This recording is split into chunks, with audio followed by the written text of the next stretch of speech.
C'est Cinestar sur Radio Star. Bonjour à toutes et à tous et bienvenue dans le podcast Cinestar. Je suis Kevin et j'ai avec moi aujourd'hui Mathieu. Salut Mathieu. Salut Kevin. Nous sommes tous les deux membres de l'association cinéphile marseillaise Le Poulpe Savant et nous allons évoquer ensemble les sorties ciné de la semaine, en commençant tout de suite par Vol à haut risque, un film d'action qui se passe intégralement dans un tout petit avion où une officière de police est chargée d'escorter un criminel qui doit témoigner contre un parrain de la mafia.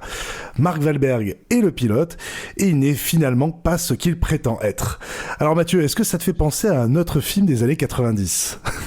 Alors j'imagine que tu fais allusion aux ailes de l'enfer avec notre ami Nicolas Cage. Exactement. C'est un peu tiré par les cheveux, mais oui, je vois tout à fait là où tu veux en venir pour le coup. Et est-ce que ça te donne envie d'aller le voir au cinéma ? Oui, clairement. Ça fait partie des plaisirs coupables qu'on peut avoir quand on a grandi dans les années 90. Ce genre de film en huis clos dans un avion avec un twist qu'on voit venir à des kilomètres. Ça fait toujours plaisir, ça fait toujours du bien. Un film popcorn réalisé par Mel Gibson, qui est annoncé aussi comme réalisateur de L'Arme Fatale 5 et de la suite de son propre film, La Passion du Christ, Résurrection. Rien à voir, c'est Vol à haut risque et ça sort demain au cinéma. Autre sortie de ce mercredi, c'est Jouer avec le feu, un drame entre un père démuni, joué par Vincent Lindon, et son fils, joué par Benjamin Voisin, qui ne se comprennent plus. Le jeune est fasciné par la violence et se rapproche de groupes de supporters de foot d'extrême droite opposés aux valeurs de son père. Vincent Lindon en humaniste de gauche, c'est surprenant. Est-ce que ça donne envie de se déplacer au cinéma, Mathieu ? Alors oui, ça me donne très envie, d'autant plus que on retrouve Benjamin Voisin, que moi j'ai beaucoup aimé dans Été 85, et Sophie Guillemin, que j'avais beaucoup aimé, mais là on parle de il y a quelques années, dans Harry, un ami qui vous veut du bien, qui était un gros coup de cœur de mon adolescence. Vincent Lindon a reçu la Coupe Volpi du meilleur acteur lors de la Mostra de Venise en 2024 pour ce rôle. Voilà une raison de plus d'aller le voir au cinéma demain. Et puis, notre sortie coup de cœur de la semaine, c'est Better Man, un biopic musical sur Robbie Williams, le chanteur anglais de la pop des années 90-2000, avec la particularité que le chanteur prend les traits d'un singe numérisé, bien entendu, un petit peu comme dans les derniers films de la planète des singes. Des biopics, il y en a à peu près un tous les mois au cinéma, et en quoi celui-ci vaudrait le coup, Mathieu ?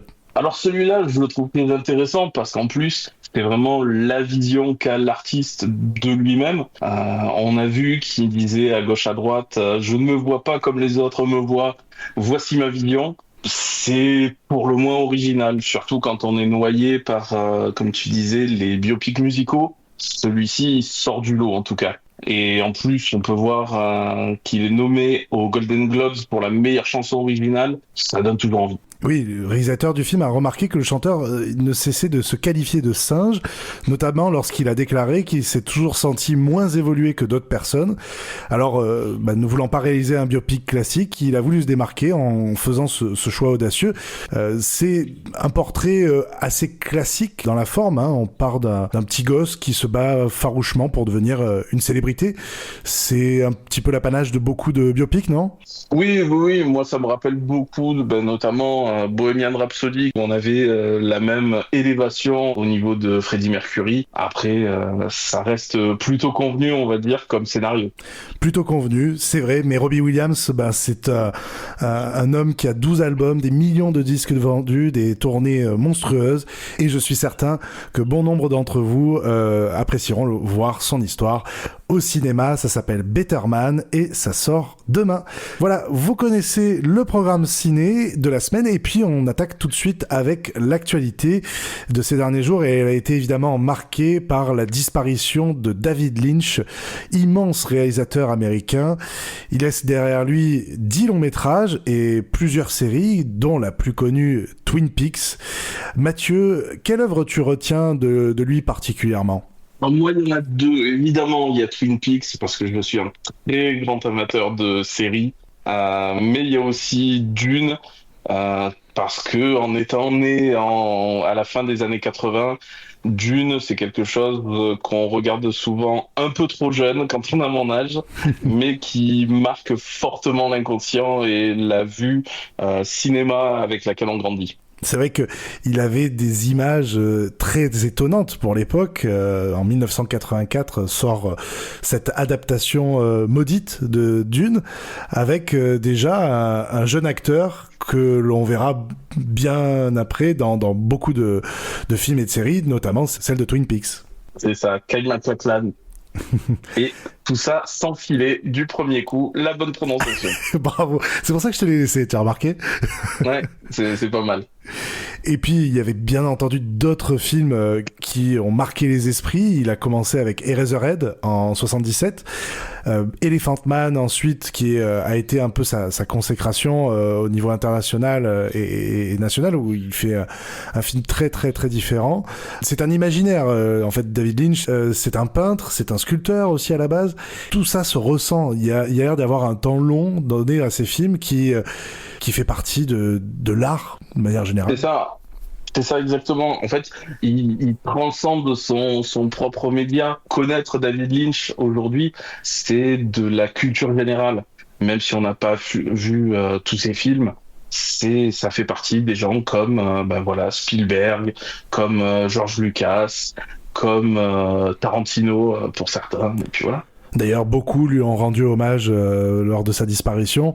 Voilà, c'est quelqu'un qui a compté dans le cinéma américain et international.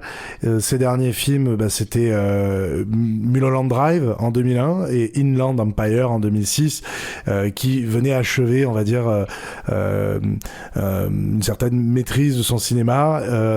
On citera aussi, bien entendu, Sailor et Lula, Blue Velvet, Lost Highway, qui font partie des œuvres majeures du cinéma que je vous invite à découvrir, parce que moi aussi, je vais devoir les découvrir. Je me suis donné comme objectif de tous les regarder cette année, pour mieux connaître ce réalisateur immense. C'est ça. Et il a eu en plus un des plus beaux hommages juste avant sa mort dans The Fabelmans, qu'on ne saurait trop recommander. Alors, oui et non. Moi, je trouvais que The Fabelmans, c'était bien. Je trouvais que c'était sympa, mignon, mais c'était jamais émouvant pour moi. Je suis toujours resté un petit peu en dehors. Je trouvais que le côté un petit peu narcissique de Spielberg se ressentait beaucoup, beaucoup, beaucoup, et qu'il romançait énormément tout ça à coups de scènes un peu tire-larme, et je suis resté un peu en dedans. Certes, cette scène-là à laquelle tu fais référence, qui est la scène finale de The Fabelmans, où le jeune Spielberg, qui ne porte pas son nom dans ce film, se retrouve dans le bureau de ce producteur qui lui explique ce qu'est le cinéma. Cette scène-là est vraiment réussie, et tu sors de ce film avec une note très positive. Mais pour le reste, The Fabelmans, je suis resté un peu en dedans. Toi, tu l'as vécu comment ? Moi, ça m'a mis une vraie émotion. On utilise un peu à tort et à travers l'expression c'est une lettre d'amour au cinéma. Là, Spielberg, il fait une lettre d'amour à son propre cinéma et à celui que lui aime, à celui que lui a fait, et à son histoire également. Donc, je trouvais ça beau, voilà, qu'on ait un clin d'œil justement à David Lynch, surtout maintenant au vu de ce qui s'est passé récemment. Voilà tout ce qu'on pouvait vous dire sur David Lynch. Et puis Mathieu, j'ai pour habitude moi de faire un quiz pour les chroniqueurs de ce podcast Cinestar. Et cette fois-ci, c'est toi qui vas me soumettre à un quiz. Tu vas lire des critiques écrites de films connus sur Allociné, et je vais devoir deviner de quel film il s'agit. Évidemment, je suis certain que tu as choisi les pires pour les meilleurs films. Exactement. Alors, évidemment, il y aura toujours une notion d'actualité que j'espère tu sauras remarquer. Allez, je t'écoute. Alors, le premier, donc, trouvé évidemment sur Allociné. Si vous avez regardé un match de baseball, ce pourrait être un film décent et même excellent. Mais alors, qui en dehors des États-Unis a déjà regardé un match de baseball ? Ah oui, je vois. Avec Brad Pitt, forcément. Exactement. Ah punaise. Un film qui a coûté peu plus de 830 000 €. Ah oui, à peine. Non. Ah oui, pardon. Non, j'avais pas la vanne. J'étais en train de dire, mais c'est vraiment... C'est vraiment pas beaucoup. Vraiment pas beaucoup. Ah, ils sont forts, ces Américains. Ah, Moneyball. Oui, exactement. Ouf, Ou cherchais le stratège en VF. Donc, étant un amoureux de sport et notamment pour mieux comprendre, on va dire, si vous vous intéressez à la data dans le sport, c'est justement le film qui raconte l'introduction de l'utilisation de données dans la planification sportive. Ça intéresse une niche de personnes, un peu comme le baseball en France, mais c'est au demeurant un très très bon film avec un cast avec du Jonah Hill, du Robin Wright, Philip Seymour Hoffman, Chris Pratt, enfin voilà. Un vraiment, vraiment très très bon film si vous aimez le sport. C'est vrai que là, la manière dont tu le parles, c'est un film 5 étoiles, mais je suis certain qu'en France, tu demandes à plein de personnes de citer un film de Brad Pitt, je pense que sur 100 personnes, il y en a un qui va citer Moneyball. Hein. Oui, c'est moi. Voilà. Je suis la seule personne. Est-ce que tu as d'autres critiques de Allociné ? Évidemment. Alors, pour le deuxième, le réalisateur renie ce film et on le comprend. Où est sa patte ? Un trop gros budget pour lui sans doute. C'est ennuyeux et sans rythme, dommage. Moi, je dis, une autre adaptation de ce média par Peter Jackson ou pourquoi pas Mathieu Kassovitz serait une bonne idée. Ok. Est-ce que c'est un film de Tim Burton ? Pas du tout. Pas du tout. C'est un rapport avec l'actualité. Et on en a parlé un peu plus tôt. Ok, on en a parlé un petit peu plus tôt, oui. De Nicolas Cage ? Non, plutôt d'un réalisateur duquel on a parlé. Spielberg ? Non, d'un réalisateur qui est décédé récemment. Bon, d'accord, on a parlé de Lynch. Voilà. Donc, bah oui, forcément, c'est le Dune de Denis Villeneuve. Non, c'est Dune de David Lynch. De David Lynch, le 1984, voilà. D'accord. Voilà. Et quel dommage, à la place de Denis Villeneuve, ils n'ont pas envisagé Mathieu Kassovitz. Ouais. Alors là, je suis vraiment très content qu'ils aient envoyé Denis Villeneuve. Hein. Très dubitatif. Très dubitatif. Autant Peter Jackson, pourquoi pas. Mathieu Kassovitz, je passe mon tour. J'ai vu Babylone AD. Oui, moi aussi. Et non. Mais Peter Jackson, maintenant, il est tellement connoté Heroic Fantasy que c'est impossible de le voir dans la SF. Moi, je trouve que la passerelle se fait assez bien. J'ai pas trop de mal à l'imaginer. Oui, c'est vrai aussi. Mais, enfin, je sais pas, l'image ou autre, elle serait peut-être moins esthétique, peut-être plus brute. Plus fantastique. Ouais. On est plus dans le fantastique, clairement. Alors que Denis Villeneuve, c'est des magnifiques plans. Des plans à contre-jour, du noir et blanc, comme on l'a vu dans Dune 2. C'est très, très stylisé. Il est accompagné d'un directeur photo, évidemment, incroyable. Donc, tous ces films ont une patte très chiadée, que n'aurait peut-être pas Peter Jackson, même avec les moyens d'aujourd'hui. Ça pourrait ressembler à un Mortal Engines sous stéroïdes. C'est ça. T'as trouvé la bonne comparaison. Est-ce que tu en as une autre pour moi ? Alors, film d'une niaiserie hallucinante, comme n'importe quel film de ce réalisateur finalement, à la croisée d'Hélène et les garçons et de Conan le Barbare. Ça s'arrête là ? Oui. Waouh, c'est dur, hein. C'est vraiment dur. Gladiator ? Non, c'est le film d'un réalisateur duquel on a parlé également. Un réalisateur des 3 films de la semaine. C'était ça. D'accord. Donc Mel Gibson. Oui. Ça peut pas être Mad Max quand même ? Non. Ah oui, pardon. Oui, bien sûr. Attends, je l'ai. Le film en Écosse, là. Oui, voilà. Bon. Art. Braveheart. Voilà, Braveheart. Très difficile de sortir Braveheart.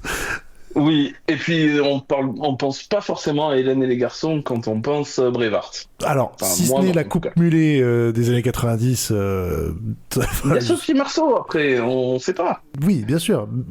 Et puis... Je n'ai jamais vu Tommy Flanagan dans Hélène et les garçons, par contre. De mémoire, après... ouais.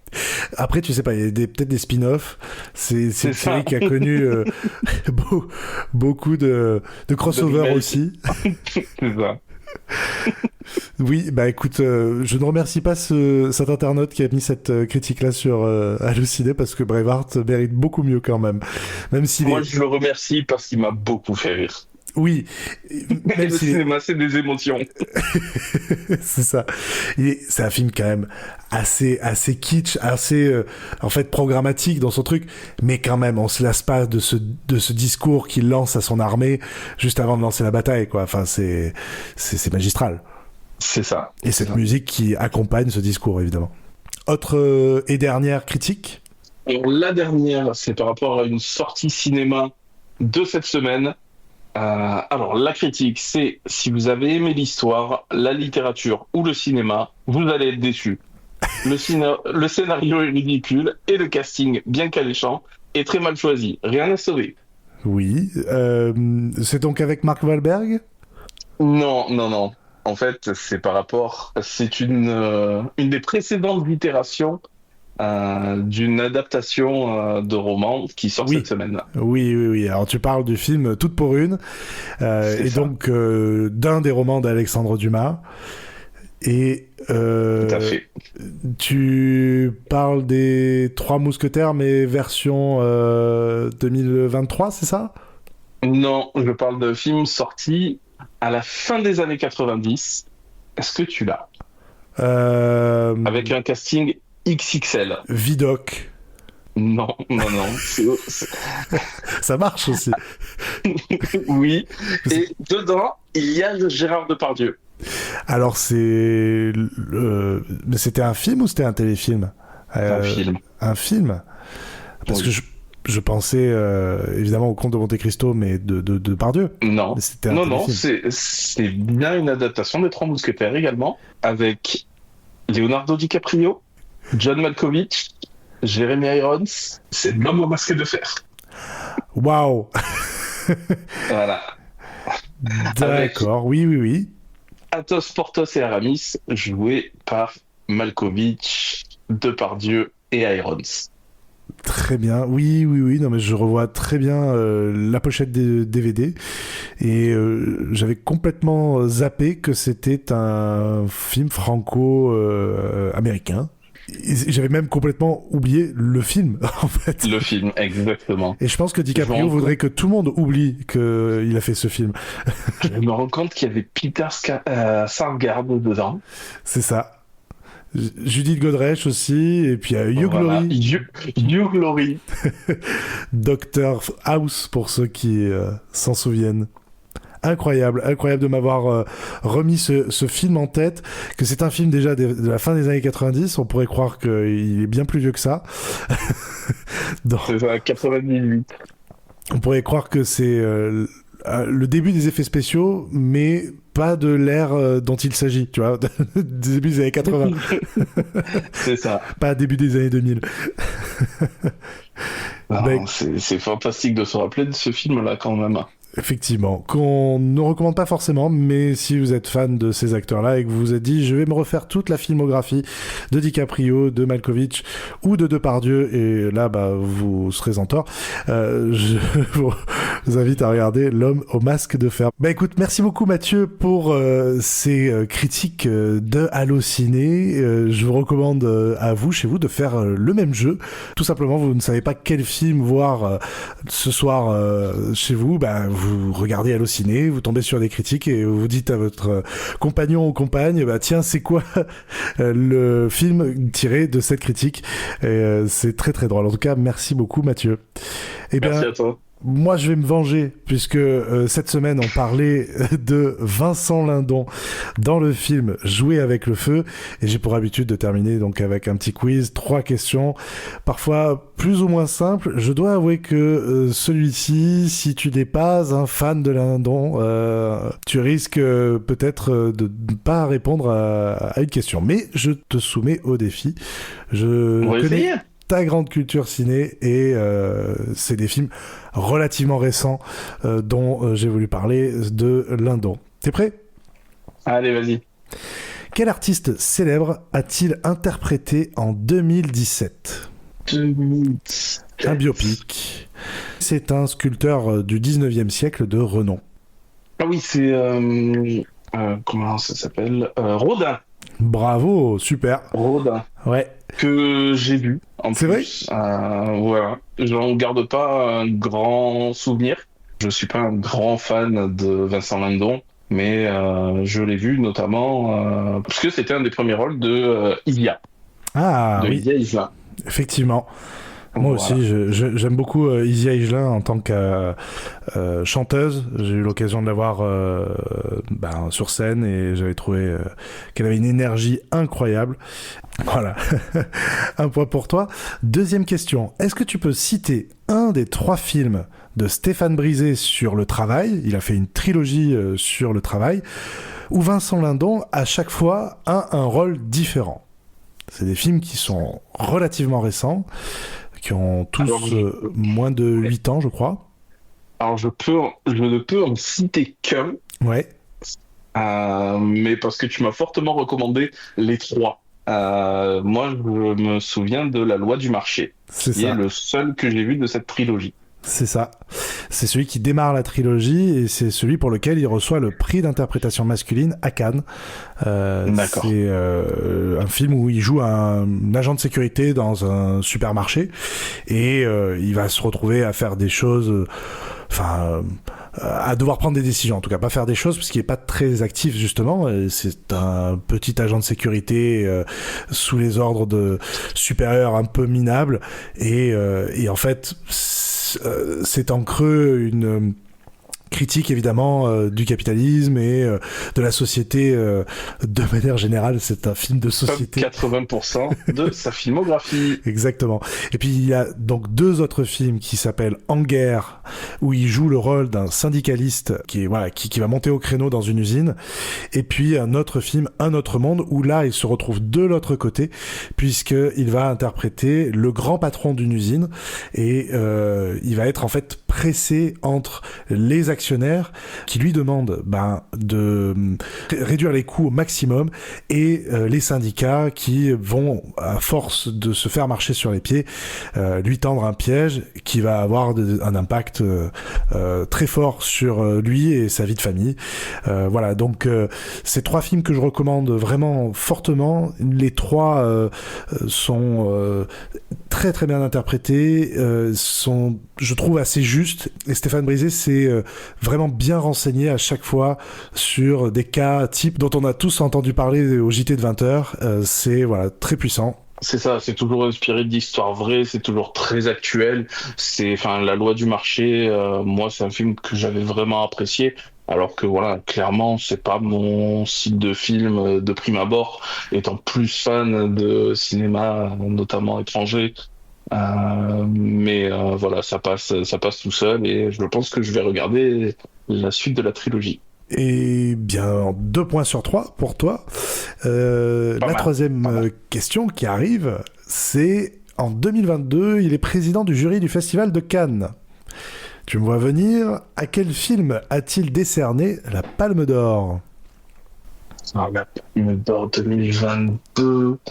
Alors, je vais te donner un petit indice. C'est un film scandinave. Non. C'est un film d'un réalisateur scandinave. En plus, c'est sûr que je l'ai vu. Je suis quasi sûr que tu l'as vu, oui. C'est un film où des influenceurs sont sur un yacht. Ah, sans filtre. Voilà, Ah, c'est ça. c'est impardonnable. Sans filtre de Ruben Östlund qui Oui. remporte la Palme d'Or cette année-là, du coup, et égale le record du nombre de Palmes d'Or pour un réalisateur. Je crois au nombre de 2, si je dis pas de bêtises. C'est quand même très très très rare, donc ça a le mérite d'être souligné.